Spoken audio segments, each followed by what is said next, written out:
Russian President Vladimir Putin toured a fish factory in Russia's Far East on Friday ahead of a meeting with U.S. President Donald Trump in Alaska. According to Associated Press, Trump is flying to Alaska for a high-stakes summit with Putin at a U.S. military base. Friday's meeting could influence the war in Ukraine and European security. The Republican U.S. president aims to showcase his skills as a dealmaker. Trump says his talks with Putin will include Russian demands that Ukraine cede territory as part of a peace deal.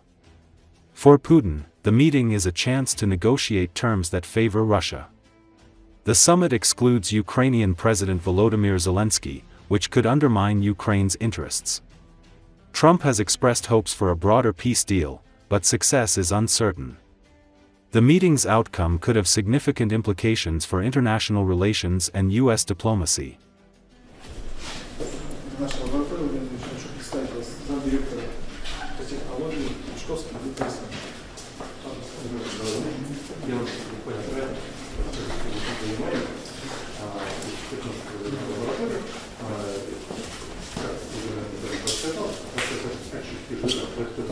Достаточно искренне то, что мы сейчас делаем, это вот RPG, мы делаем детское. А это мы хотели вам наглядно показать, вот. Сергей Александрович. Вот. Если... Предложение 10 будет 30 лет назад, до сих пор очень востребовано и популярно. Это происходит из-за того, что в рыбном жире есть два компонента, очень важные для организма человека, углекислоты.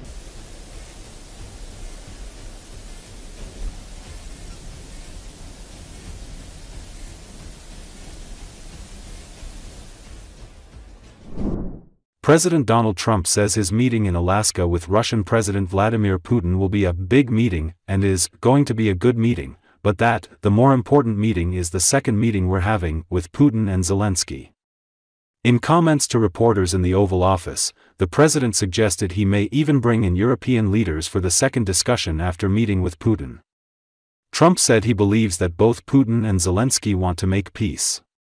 Asked if he might offer a rare earth minerals deal with Russia as part of his discussions with Putin, Trump said, "We're going to see what happens with our meeting," but he also suggested that such minerals were very unimportant. Trump also rejected the notion that the summit on U.S. soil is a win for Putin, insisting, "I don't think it's a reward." Some analysts have suggested that, simply by agreeing to meet with Putin on U.S. soil, Trump is undermining long-standing U.S. and international efforts to isolate Putin and Russia. "He's not going to mess around with me," Trump said of Putin. Are you prepared to offer Vladimir Putin access to rare minerals to incentivize him to end the war? We're going to see what happens with our meeting. We have a big meeting. It's going to be, I think, very important for Russia, and it's going to be very important for us, and important for us only that we're going to save a lot of lives. Look, we have a meeting with President Putin tomorrow. I think it's going to be a good meeting, but the more important meeting will be the second meeting that we're having. We're going to have a meeting with President Putin, President Zelensky, myself, and maybe we'll bring some of the European leaders along, maybe not. I don't know that it's going to be very important. We're going to see what happens. And I think President Putin will make peace. I think President Zelensky will make peace. We'll see if they can get along.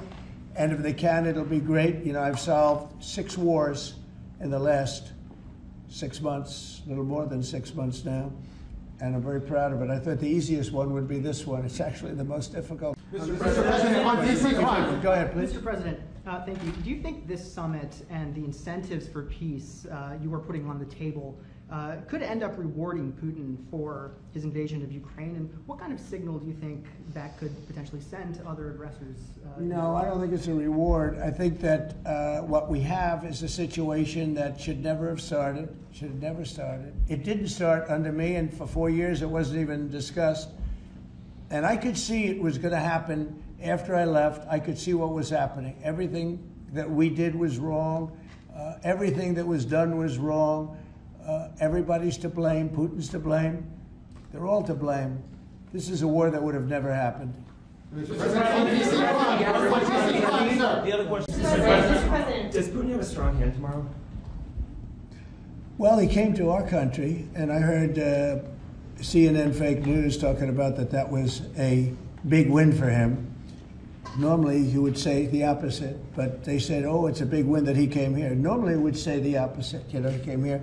I think that President Putin would like to see a deal. I think if I weren't president, he would take over all of Ukraine.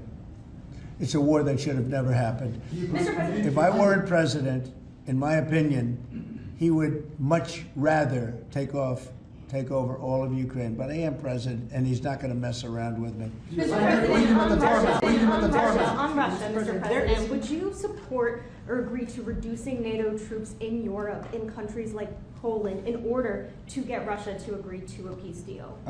That hasn't been put before me, and I'll think about that for later, but it has not been put before me. Go ahead. Is anything less than an unconditional and immediate ceasefire a victory for the U.S.? Tomorrow? Yes. Well, tomorrow we'll see. I say, I don't know where that comes from. It's sort of not a good question. I would say that tomorrow all I want to do is set the table for the next meeting, which should happen shortly. I'd like to see it happen very quickly, very shortly after this meeting. I'd like to see it actually happen maybe in Alaska where we just stay because it's so much easier. But I think that it's going to be very interesting. We're going to find out where everybody stands, and I'll know within the first 2 minutes, 3 minutes, 4 minutes, or 5 minutes, like we tend to find out, whether or not we're going to have a good meeting or a bad meeting. And if it's a bad meeting, it'll end very quickly. And if it's a good meeting, we're going to end up getting peace in the pretty near future. Okay? How about one more? A curious incident occurred in Tatarstan, which was initially presented as the detention of saboteurs, but later it turned out that it was a banal confusion between Russian security agencies. Local telegram channels reported that in one of the region's fields, police detained a group of people in military uniform who were launching drones. Before that, local residents considered them enemy agents and called the police. Upon arrival, security forces detained all participants, and loud headlines immediately appeared on propaganda channels about saboteurs allegedly operating on Russian territory. However, as Russian media found out, the detainees were not spies at all, using official permits and licensed Russian drones. The pro-war channel Veterans Notes commented on the situation, admitting that there was a misunderstanding between the military and the police. The exercises were not coordinated with local law enforcement, so the appearance of an armed group in uniform with drones caused panic among eyewitnesses. Recall recently, drones operated by Ukraine's security service struck a storage facility in Russia's Tatarstan Republic, housing Shahed-type drones and foreign components used in their assembly.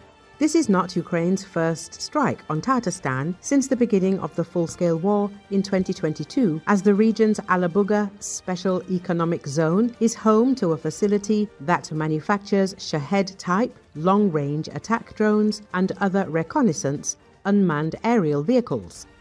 Ukrainian drones from the Security Services Special Operations Center A flew roughly 1,300 kilometers to strike a logistics hub in the village of Kyzyl, igniting a fire at the site.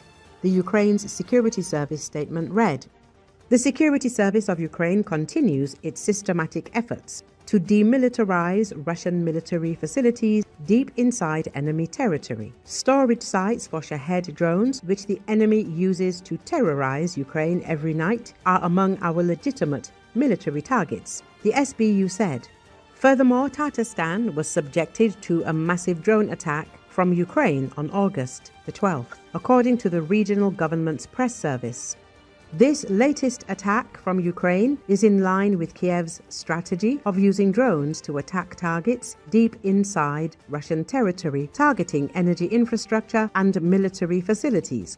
Residents of the city of Almetyevsk in Tatarstan reported hearing air raid sirens. Eyewitnesses said the monotonous sound of sirens indicating imminent danger and possible bombings.